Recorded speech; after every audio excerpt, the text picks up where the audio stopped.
இந்த ஸ்டோரியை ஸ்டார்ட் பண்றதுக்கு முன்னாடி முக்கியமான விஷயம் சொல்லிடுறேன். இதுல யூஸ் பண்ணியிருக்கிற பெயர்களோ இல்லை இடங்கள், அதாவது பிளேசஸோ என்னோட ஓன் இமேஜினேஷன் தான். ஆனா என்னோட சிஸ்டர்ஸ் அண்ட் என்னோட ஃப்ரெண்ட்ஸ் இருக்காங்க இல்லையா, சிஸ்டர்ஸ்னா அக்காங்கன்னு சொல்லலாம், ஃப்ரெண்ட்ஸும் இருக்காங்க, நண்பர்கள். அவங்க வந்து என்கிட்ட ஷேர் பண்ண இன்சிடென்ட்டை ஒரு ஸ்டோரியா எப்படி சொல்ல முடியுமோ சொல்ல ட்ரை பண்ணியிருக்கேன். ஆனா இந்த இன்சிடென்ட் ரியலா அவங்களுக்கு நடந்தது. ஸோ நேம்ஸ் மட்டும்தான் சேஞ்ச் ஆயிருக்கே தவிர்த்து சில இன்சிடென்ட் உண்மையாவே நடந்தது. ஸோ அதை வந்து இதுல சொல்ல போறேன். இந்த கதையோட பேர் என்ன அப்படின்னா, பெண்கள் விடுதி கதை, விடுதியில் வாழ்வதற்கான குறிப்புகள். அதுதான் இந்த கதையோட பேர். இந்த ஸ்டோரி யாரால ஸ்டார்ட் ஆகுது அப்படின்னா, அனிதா காலேஜ் ஸ்டூடெண்ட். அவங்க ஃபைனல் இயர் படிச்சுட்டு இருக்காங்க. பட் திடீர்னு அவங்க வந்து பிரைவேட் ஹாஸ்டல், காலேஜை காலேஜ்ல இருக்கிற ஹாஸ்டலை விட்டுட்டு பிரைவேட்டா வந்து இருக்கும்ல அவுட்டர்ல, அந்த ஹாஸ்டல்ல வந்து சேர்ந்திருக்காங்க. அந்த இஷ்யூஸ் என்னன்னு இந்த ஸ்டோரியில வந்து சொல்லியிருப்பேன். அதுவும் ஒரு மெயின் ரீசன் ஆஃப் டிப்ஸ் தான். அதுக்கப்புறமேட்டு சோனல்னு ஒருத்தவங்க இருக்காங்க. அவங்க ஒரு கிராஃபிக் டிசைனர்.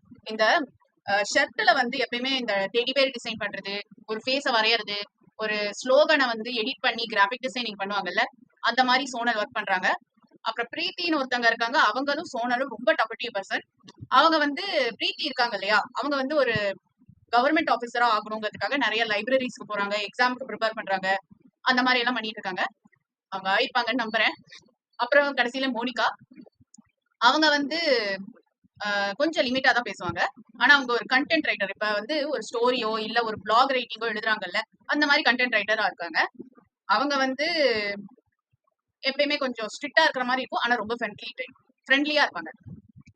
அனிதா வந்து அவங்களோட ஹாஸ்டல் அனுபவங்களை, ஹாஸ்டல் டிப்ஸா வந்து எதை வந்து அவங்க ஃபேஸ் பண்ணாங்களோ அதை மறக்கவே மாட்டாங்க. அண்ட் ஃபைனலா வந்து என்ன சொல்றேன்னா, அவங்க ஹாஸ்டல் ரூம்குள்ள ஃபர்ஸ்ட் டைம் வந்து நம்ம ஹாஸ்டல்ல சேர போறோம்னு நினைச்சு என்ட்ரு ஆனப்ப இருந்த ஹாப்பினஸ் வந்து அவங்க அந்த ஹாஸ்டல்ல விட்டு வெளியே போகும்போது அந்த ஹாப்பினஸ் இல்லை.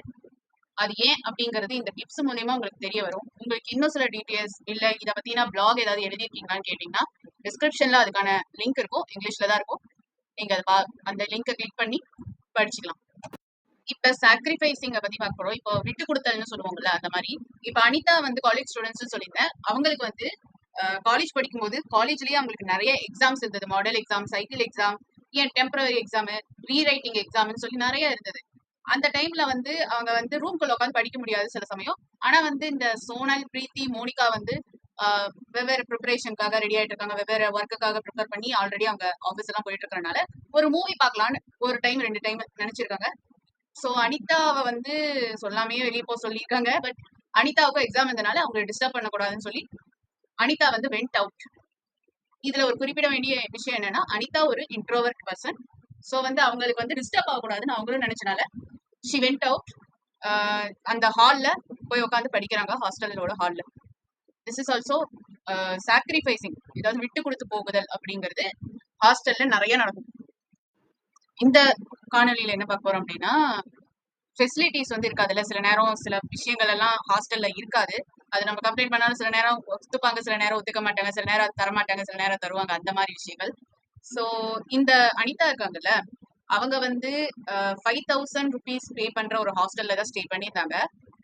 எப்பயுமே ஹையா பே பண்ற இடத்துல வந்து சில ஃபெசிலிட்டிஸ் அடிஷ்னலா இருக்கும், சில இடத்துல லோவா பே பண்ற இடத்துல சில விஷயங்கள் இருக்காது. உதாரணத்துக்கு அவங்க ஃபேஸ் பண்ண இஷ்யூ 5000 rupeesல வந்து பே பண்ணி அந்த ஹாஸ்டல்ல இருந்தாங்கல்ல, அங்க இருந்த இஷ்யூ டேபிள் இல்ல, சேர் இல்ல. அதனால என்ன ஆயிடுச்சு அப்படின்னா, அவங்க வந்து கீழே, அதாவது இந்த ஃப்ளோர்ல உட்கார்ற மாதிரி, படிகள்ல போய் உட்கார்ற மாதிரி தான் இருந்தது. படிகள்னா ஸ்டெப்ஸ்ன்னு சொல்லுவாங்க, ஸ்டேர்ஸ்ன்னு சொல்லுவாங்க, ஸ்டெப்ஸ்ன்னு சொல்லுவாங்க. அந்த மாதிரி இடத்துல போய் தான் உட்கார்ற மாதிரி இருந்தது.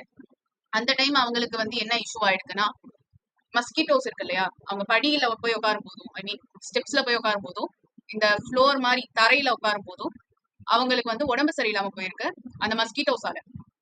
அதை பத்தி கம்ப்ளைண்ட் பண்ணாங்க. பட் ஆக்ஷன் எடுத்தாங்களா இல்லையான்னு அவளுக்கு இப்ப வரைக்கும் தெரியல. ஏன்னா ஷி ரிட்டர்ன்ட். அவங்க வந்து அந்த ஹாஸ்டல்லயே ஸ்டே பண்ணாம அவங்க வெளியே வந்துட்டாங்க. ஸோ அவங்க வந்து இப்ப கம்ப்ளீட்லி இப்ப நார்மல் ஆயிட்டாங்க அங்க இருந்து வெளியே வந்தது. ஆனா அங்கேயே இன்னும் கொஞ்ச நாள் இருந்திருந்தாங்கன்னா அந்த மஸ்கிட்டோவாலேயே அவங்களுக்கு பாதிப்பு ஏற்பட்டிருக்கும். ஆனா அவ இன்னும் ஹோப் பண்றா, அந்த ஹாஸ்டல் வந்து இன்னும் கொஞ்சம் நாள்ல சேஞ்ச் ஆயிடும் அப்படின்ட்டு. உங்களுக்கு இதே மாதிரி இது பார்ட் 1. இது இப்ப பார்ட் 2 வேணும் அப்படின்னா நீங்க வந்து கமெண்ட் பண்ணலாம், ஷேர் பண்ணலாம், சப்ஸ்கிரைப் பண்ணலாம், ஃபாலோ பண்ணலாம். உங்களுக்கு பார்ட் 2 வேணும் அப்படின்னா.